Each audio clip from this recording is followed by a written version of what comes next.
Selamat malam, Shalom.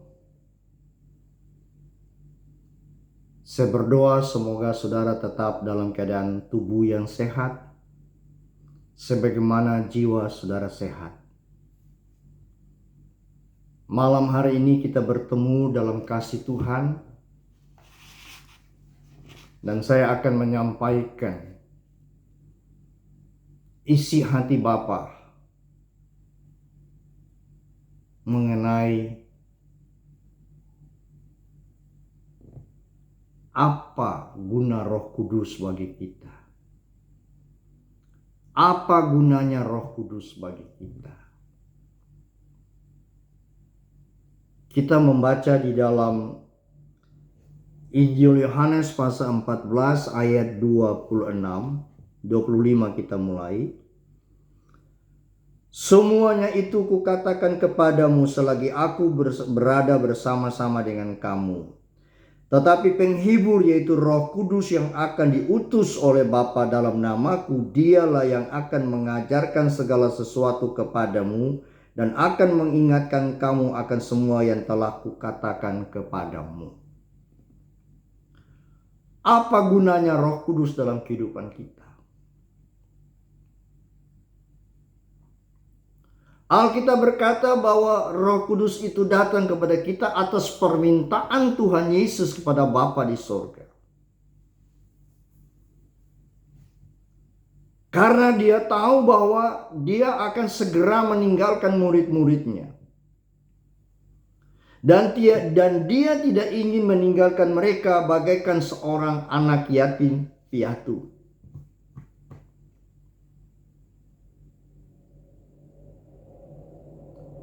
Itu sebabnya dia minta kepada Bapa supaya Bapa mengutus Roh Kudus datang ke dalam dunia mendampingi orang-orang yang percaya kepadanya. Dan roh itu namanya adalah Roh Penghibur. Dia akan membawa penghiburan kepada orang-orang yang percaya kepada Tuhan Yesus. Kenapa, saudaraku? Sebab kita akan mengalami banyak hal-hal yang menyedihkan. Saya bisa membagi dalam dua bagian hal-hal yang menyedihkan. Yang pertama, hal-hal duniawi yang menyedihkan kita. Yaitu mungkin kita gagal. Mungkin kita tidak berhasil seperti orang lain. Mungkin kita tidak mengalami kebahagiaan. Mungkin kita mengalami kesakitan pada tubuh kita.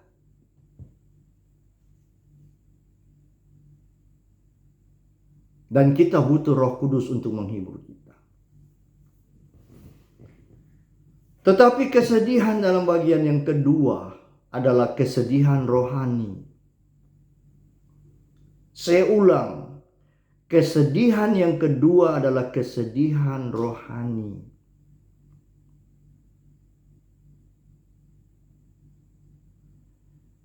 Kalau kita mengerti dan percaya bahwa Bapa sangat mengasihi kita,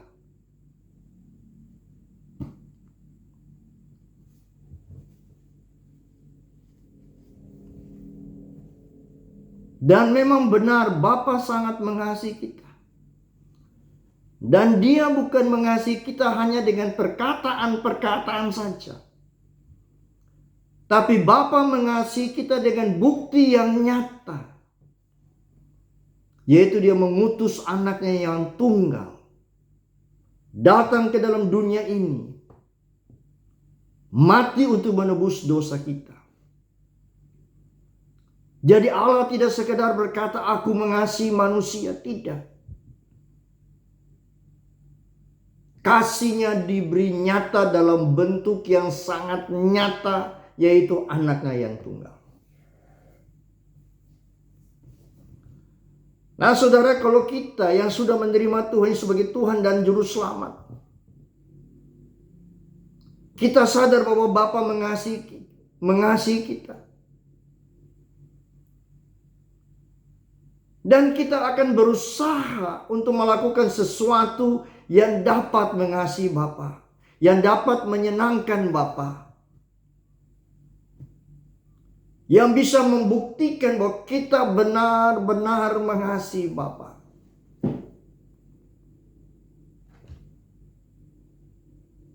Tapi saya ingin katakan kepada saudara, kita tidak pernah dan tidak akan pernah dapat melakukan sesuatu yang dapat menyenangkan hati Bapa dengan kekuatan kita sendiri. Itu sebabnya akan timbul kesedihan dalam hati kita. Kalau kita tahu Bapa begitu mengasihi kita dan kita tidak bisa berbuat sesuatu untuk membalas kasihnya, saya percaya kalau saudara benar-benar adalah orang yang percaya dan mengasihi Bapa, saudara pasti akan merasa kesedihan dalam hati saudara. Mengapa saya tidak bisa membalas kasih Bapa yang begitu besar dalam kehidupan saya? Mengapa saya tidak bisa membalas kasih Bapa yang begitu besar dalam hidup ini? Bahkan seringkali saya mengecewakan dia, saya menyakiti hatinya. Kita merasa satu kesedihan yang dalam. Dan kesedihan seperti itu tidak ada manusia yang bisa menghibur saya dan saudara. Itu sebabnya Roh Kudus diutus untuk menghibur kita. Kalau kesedihan yang pertama itu mungkin dapat dihibur oleh manusia. Tapi kalau kesedihan yang kedua ini, karena saudara tidak dapat membalas kasih Bapa, itu tidak dapat dihibur oleh siapapun juga, kecuali oleh Roh Kudus. Karena dia adalah penghibur yang sejati. Kalau saudara membuka hati saudara dan menerima Roh Kudus dalam kehidupan saudara, maka dia akan tinggal dengan saudara. Dia akan memberitahukan kepada saudara kesukaan hati Bapa. Karena Alkitab berkata, Roh Kuduslah yang menyelidiki hati Allah yang terdalam.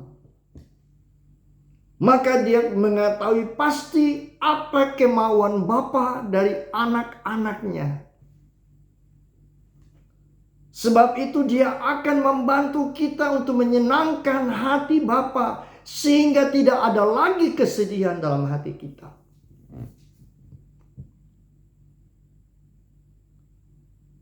Kita harus jujur di hadapan Allah. Kita tidak akan pernah dapat menyenangkan hati Allah dengan kekuatan kemampuan diri kita sendiri. Kalau itu kita dapat lakukan, maka Bapa tidak perlu mengutus Roh Kudus, yang salah satu tugasnya adalah menghibur kita. Pikirkanlah itu, saudara. Bapa tidak pernah mengutus sesuatu yang tidak berfaedah bagi kehidupan kita. Kalau saudara mengerti akan hal ini, maka saudara akan membuka hati saudara dan mengundang Roh Kudus masuk dalam hati saudara, mendampingi hidup saudara. Roh saudara bersekutu dengan Roh Kudus dan Roh Kudus bersekutu dengan roh saudara. Maka dia akan membantu saudara untuk melakukan hal-hal yang menyenangkan hati Allah. Apa kata Rasul Paulus? Aku mempunyai kehendak untuk melakukan hal yang baik, tapi jahat itu sudah menanti. Wah, aku orang celaka, siapa yang bisa menolong aku? Itu teriakan Paulus, Rasul Paulus. Aku ingin berbuat baik, tapi jahat telah datang.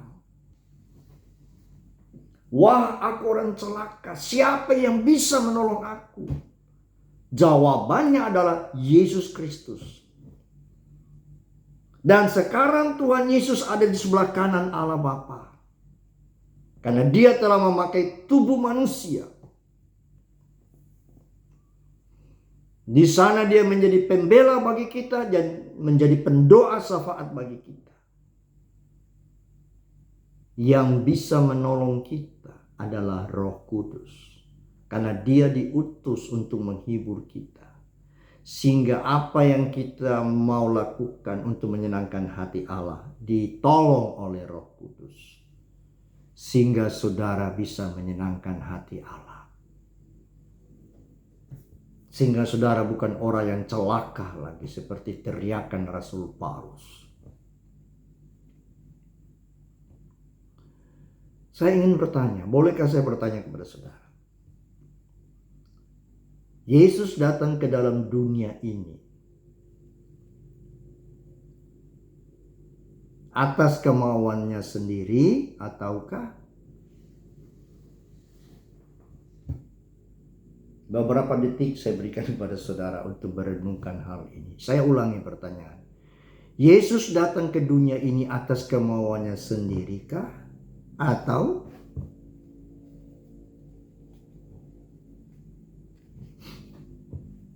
saya jawab saudaraku. Yesus datang ke dalam dunia ini, Dia diutus oleh Bapanya. Yesus datang ke dunia ini, Dia diutus oleh Bapanya.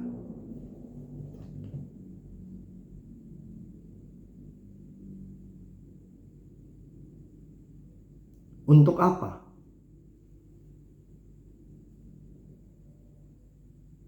Untuk mati menggantikan manusia yang berdosa. Untuk menanggung hukuman dosa yang telah dilakukan oleh manusia.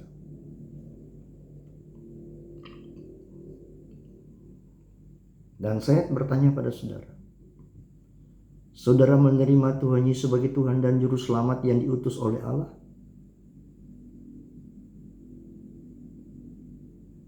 Apakah saudara menerima Yesus Kristus yang diutus oleh Allah untuk menyelamatkan kehidupan saudara? Mungkin saudara menjawab, ya saya menerima. Nah sekarang saya bertanya. Roh Kudus datang atas kemauannya sendiri ataukah? Pikirkan beberapa detik saudara.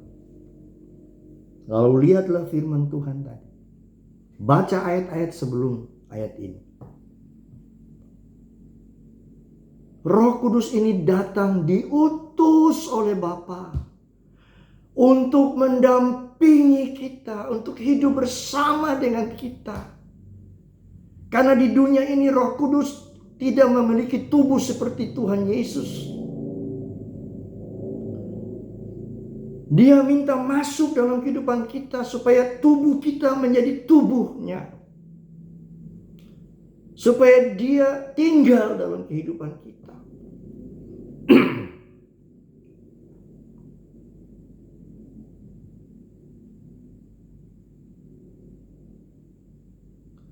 Kalau saudara menerima Yesus yang diutus oleh Bapa, saudara juga harus menerima Roh Kudus yang diutus oleh Bapa. Banyak orang hanya menerima Yesus tapi tidak menerima Roh Kudus. Yesus adalah satu pribadi dalam ketritunggalan Allah.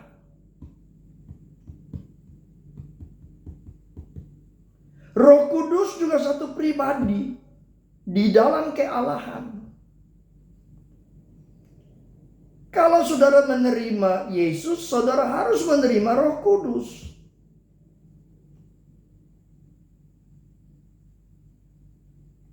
Khotbah semalam yang lalu saya katakan, di dalam penciptaan dunia, penciptaan bumi, alam semesta ini, Bapa, Anak, dan Roh itu bekerja. Di dalam menciptakan manusia, Bapa, Anak, dan Roh itu bekerja. Demikian pun di dalam hal keselamatan, Bapa, Anak, dan Roh bekerja. Jadi kalau saudara menerima karya Bapa, saudara harus menerima utusan Bapa itu Yesus Kristus. Saudara juga harus menerima utusan Bapa yaitu Roh Kudus. Supaya dia diam dalam hidup saudara. Supaya dia bisa menghibur saudara. Tatkala saudara mengalami duka cita di dalam kehidupan saudara.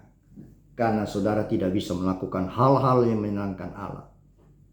Saya tidak terlalu peduli dengan duka cita yang datang karena hal-hal duniawi. Yang saya paling takutkan adalah duka cita karena saya tidak dapat menyenangkan hati Bapa yang terlalu mengasihi saya. Tetapi kalau ada Roh Kudus dalam kehidupan kita, Dia akan membantu kita untuk melakukan hal-hal yang menyenangkan hati Bapa. Karena Alkitab berkata, Roh Kudus yang menyelidiki hati Allah yang paling dalam.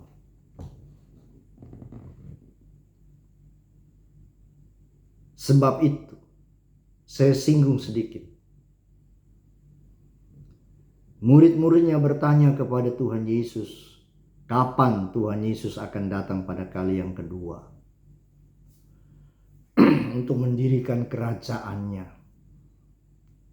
Tuhan Yesus berkata, hal itu tidak diketahui oleh seorang pun. Anak pun tidak. Hanya Bapa yang tahu. Tapi saya katakan kepada saudara, Roh Kudus menyelidiki hati Allah. Apa artinya itu, saudaraku? Roh Kudus yang menyelidiki hati Allah, hati Bapa. Apa artinya itu, saudaraku? Itu berarti Roh Kudus tahu kapan Bapa akan mengutus Yesus datang kembali. Jadi kalau saudara menerima Yesus dan bila saudara menerima Roh Kudus dalam kehidupan saudara, saudara bergaul dengan Dia, maka Dia akan mengungkapkan hari-hari kedatangan Kristus pada kali yang kedua. Walaupun tanggal, bulan, dan tahun tidak diberitahukan kepada saudara. Minimal Dia akan memperlihatkan saudara apa yang sedang terjadi saat ini, menunjukkan sudah sangat singkat kedatangan Tuhan pada kali yang kedua.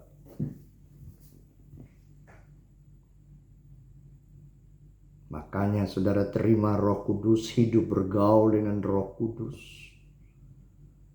supaya Dia menghibur saudara. Yang kedua dikatakan, Dialah yang akan mengajar segala sesuatu kepadamu. Kalau Roh Kudus ada dalam kehidupan kita, Dia akan mengajar kita untuk berjalan pada jalan yang benar. Mengajar segala sesuatu yang berguna bagi kita. Mengajar segala sesuatu yang menyenangkan hati Bapa. Mengajarkan kepada kita sesuatu yang menghindarkan kita daripada hal-hal yang salah. Sebab itu saudaraku, kalau saudara menerima Roh Kudus dalam hati saudara, saudara menerima satu pribadi dalam hidup saudara. Karena Roh Kudus itu punya pikiran, punya perasaan, punya kehendak. Itu syarat satu pribadi. Kalau saudara menerima Roh Kudus sebagai satu pribadi dalam kehidupan saudara, saudara harus bergaul dengan Dia. Saudara harus berbicara senantiasa dengan Dia. Jangan biarkan Dia berdiam diri di dalam roh saudara. Ajak Dia bercakap-cakap. Saudara mau menjalankan sesuatu, bertanyalah kepada Roh Kudus. Saudara mau memberitakan firman Allah, bertanyalah kepada Roh Kudus. Bukan saudara mengambil buku A, buku B, buku C, lalu saudara bolak-balik. Lalu saudara berkata ini yang terbaik.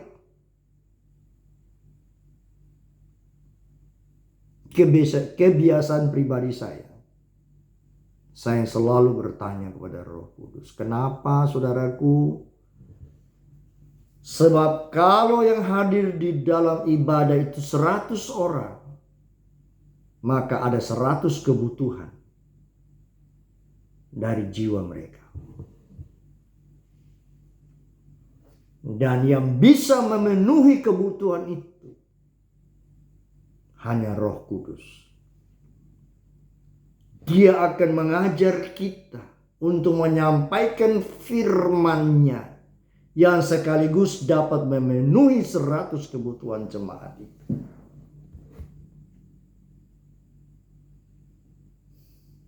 Karena firman Tuhan ini diwahyukan oleh Roh Kudus. Roh Kudus yang mengetahui benar-benar akan firman ini. Sebab itu saudaraku, kita harus menerima Dia dalam hidup kita. Bergaul dengan Dia. Tidur dengan Dia. Bangun dengan Dia. Berjalan dengan Dia. Bekerja dengan Dia. Selalu berbicara dengan Dia. Mungkin saudara tidak berbicara dengan suara yang terdengar. Tapi dalam roh saudara, saudara bisa berbicara, berkomunikasi setiap saat dengan Dia.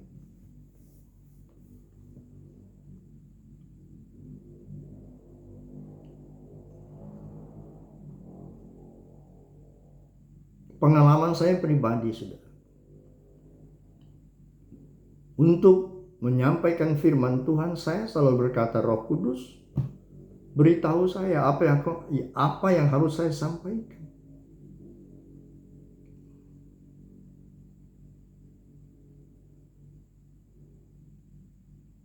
Kalau saya menemukan kesulitan di dalam pekerjaan-pekerjaan sehari-hari saya selalu berkata, Roh Kudus, berikanlah aku jalan keluar. Beritahulah aku apa yang aku harus perbuat untuk menyelesaikan hal ini.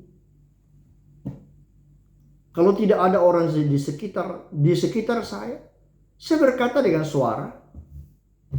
Tapi kalau ada orang di sekitar saya, orang yang tidak mengerti, mungkin mereka berpikir saya gila. Maka saya berkata dalam hati saya, Roh Kudus, saya mengalami kebuntuan dalam hal ini. Saya kehilangan akal dalam mengerjakan ini. Berilah kepadaku akal, jalan keluar, supaya aku bisa menyelesaikan hal itu. Karena Dia diutus untuk menghibur kita, Dia diutus untuk mengajar kita. Tapi kadang-kadang kita tidak memperdulikan Dia. Yang paling naif sekali yaitu kita tidak menerima Dia dalam kehidupan kita. Itu yang paling menyedihkan sekali. Sedangkan Dia yang mengajar kita hal-hal yang membawa kita ke dalam kerajaan sorga.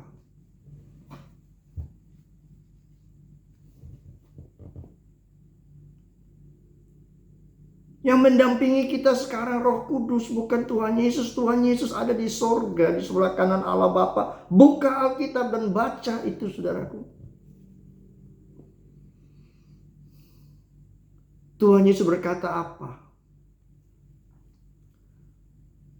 Pergilah kamu, jadikan sekalian bangsa itu muridku.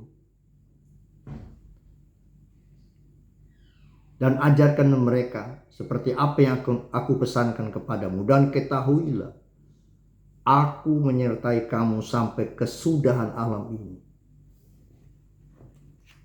Siapa yang menyertai kita? Yesus. Tuhan Yesus berkata, aku. Tapi Yesus di mana? Di surga. Berarti yang menyertai kita siapa? Roh yang ada dalam Yesus, yaitu Roh Kudus.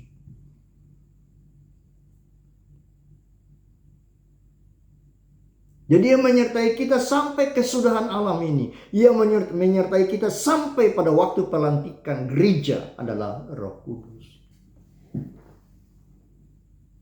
Jadi kalau saudara tidak menerima dia, siapa yang menyertai saudara? Seperti tadi malam saya khotbahkan. Roh itu yang membangkitkan Yesus dari antara orang mati. Dia yang akan membangkitkan saudara. Nah, tapi kalau saudara tidak menerima dia semasa saudara hidup, siapa akan bangkitkan saudara? Yesus sendiri tidak bisa membangkitkan dirinya sendiri, harus rohnya yang membangkitkan dia.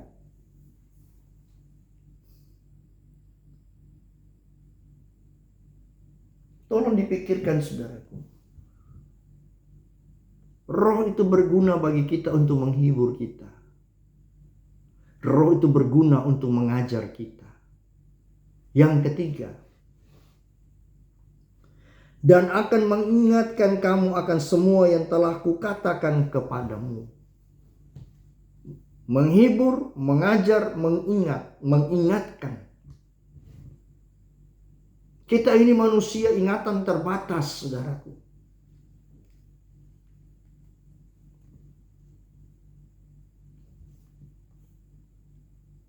Roh Kudus diberikan untuk mengingatkan kita akan setiap apa yang telah diajarkan oleh Tuhan kepada kita. Sering kita lupa akan firman Tuhan. Kadang-kadang saya lupa ayat itu bunyi di mana, bunyinya bagaimana, letaknya di mana. Tapi saya tanya, Roh Kudus, ini bunyi ayat seperti ini, di mana letaknya? Dan dia memberitahukan pada saya. Kadang sebagai manusia kita tidak bisa menghafal semua itu. Ada memang orang punya talenta khusus seperti itu. Tapi umumnya tidak, saudaraku. Maka bila kita menerima dia dalam kehidupan kita, dia akan mengingatkan kita segala ajaran-ajaran Tuhan Yesus. Apa yang telah diajarkan oleh Tuhan Yesus di dalam keempat Injil itu akan diingatkan kepada kita. Supaya kita melakukan itu. Supaya kita tidak berjalan pada jalan yang salah. Supaya kita tidak memilih pilihan yang salah. Dia akan ingatkan kita. Pada waktu kita mau berbuat salah, dia akan ingatkan kita. Pada waktu kita lupa untuk melakukan sesuatu untuk Tuhan, dia ingatkan kita. Dan itu sebabnya berguna Roh Kudus bagi kita.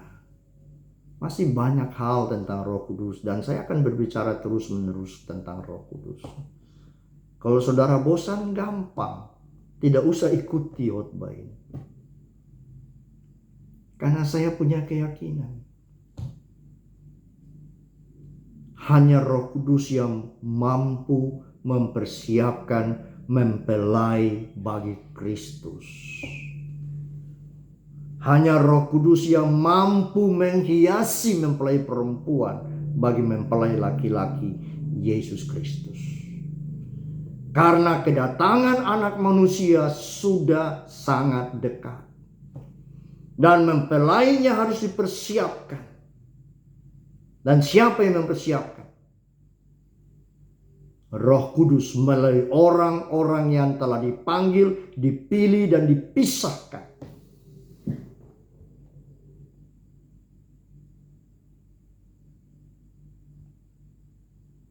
Jadi bukan orang-orang biasa, saudaraku.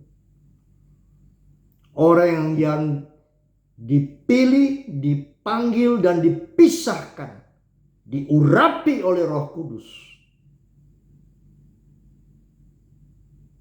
Mereka bersama dengan Roh Kudus akan mempersiapkan mempelai wanita bagi mempelai perempuan, bagi mempelai laki-laki. Yang di dalam roh saya mengatakan waktunya tidak akan lama lagi. Sebab itu sekalipun saya lelah, saya capek, tapi roh saya menyala-nyala untuk menyampaikan kebenaran-kebenaran ini, untuk mempersiapkan kita semua, mempersiapkan saudara, mempersiapkan saya. Waktu saya menyampaikan hal ini, bukan dari saya, dari Roh Kudus, otomatis saya sampaikan kepada saudara dan juga sampaikan pada diri saya sendiri. Sebab Roh Kudus yang menyampaikan itu. Dan apa yang saya sampaikan berguna bagi saya, berguna bagi saudara. Karena Roh Kudus yang mengajar semua hal-hal seperti itu. Tuhan memberkati kita sekalian. Sampai kita ketemu lagi di dalam kasih Tuhan Yesus Kristus.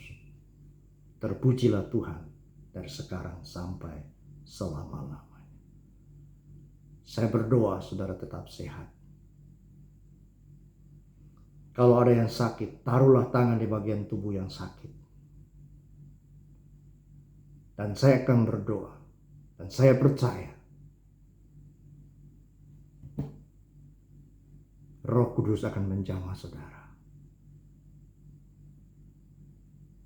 Taruh tangan di bagian tubuh yang sakit.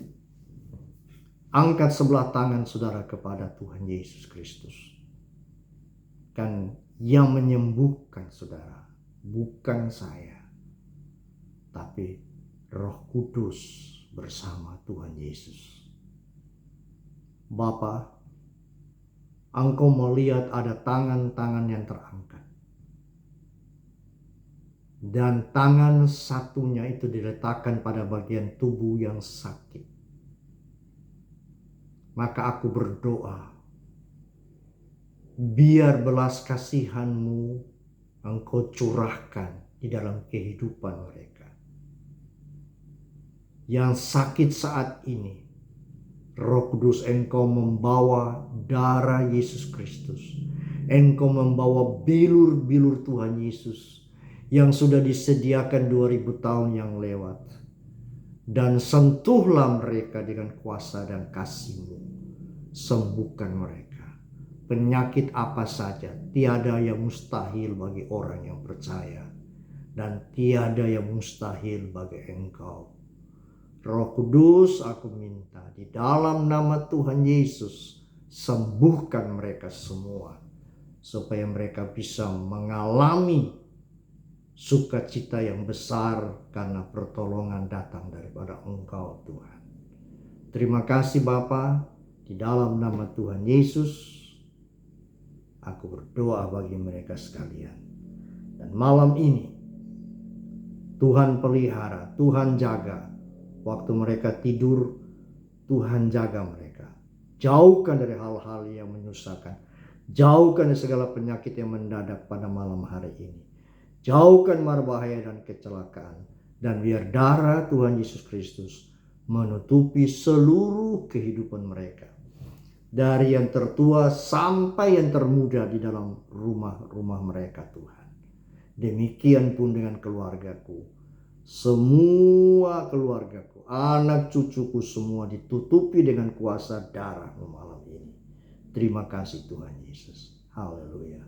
Amin.